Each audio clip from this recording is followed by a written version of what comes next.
మీకందరికీ కూడా తెలుసును, ఈ ప్రభుత్వం చంద్రబాబు గారి ప్రభుత్వం వచ్చిన తరువాత గత ప్రభుత్వం జగన్మోహన్ రెడ్డి గారు తీసుకున్నటువంటి నిర్ణయమని నెయ్యి సరఫరాదారులకు సంబంధించిన టెండర్లకు జరిగిన సడలింపు వలనే మొత్తం నెయ్యి అంతా కూడా కల్తీ నెయ్యి వచ్చేసింది అని రకరకాలైనటువంటి నీచపు మాటలు మాట్లాడినారు చంద్రబాబు నాయుడు గారు, నారా లోకేష్ గారు, పవన్ కళ్యాణ్ గారు. ఊరు వాడ ఎక్కడ పట్టినా ఇదే విమర్శ చేసినారు.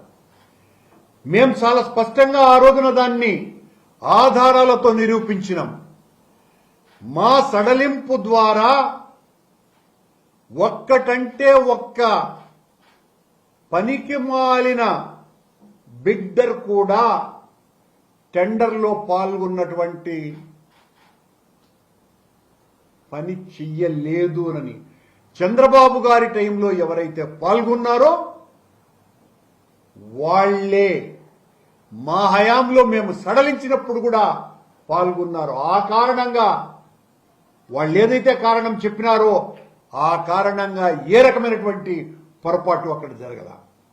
కానీ ఈరోజు చంద్రబాబు నాయుడు గారు లోకేష్ గారి ఆదేశాలతో అత్యంత ప్రాణం పోసేటువంటి మందులకు సంబంధించిన నిర్ణయంలో టర్నోవర్ను ఒక్కసారిగా ఆకాశం నుంచి పాతాళానికి తీసుకొని వచ్చినారు.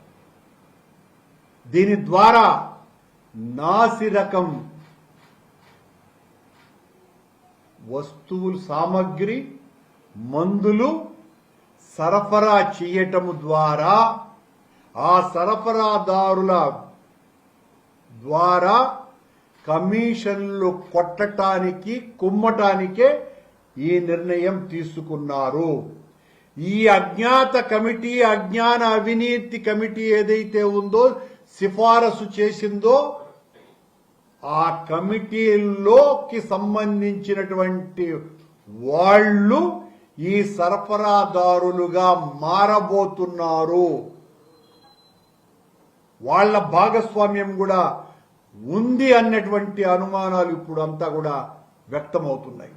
దీనికి సంబంధించినటువంటి చర్చలో పాలక మండలిలోనే ఒక పెద్ద ఫార్మాస్యూటికల్ కంపెనీ నడుపుతున్నటువంటి ఒక పాలక మండలి సభ్యురాలు, దేశంలోనే పెద్ద ఫార్మాస్యూటికల్ కంపెనీ నడుపుతున్నటువంటి సభ్యురాలు ఒకరు తీవ్రమైన వ్యతిరేకత వ్యక్తం చేసినా కూడా ఖాతరు చెయ్యకుండా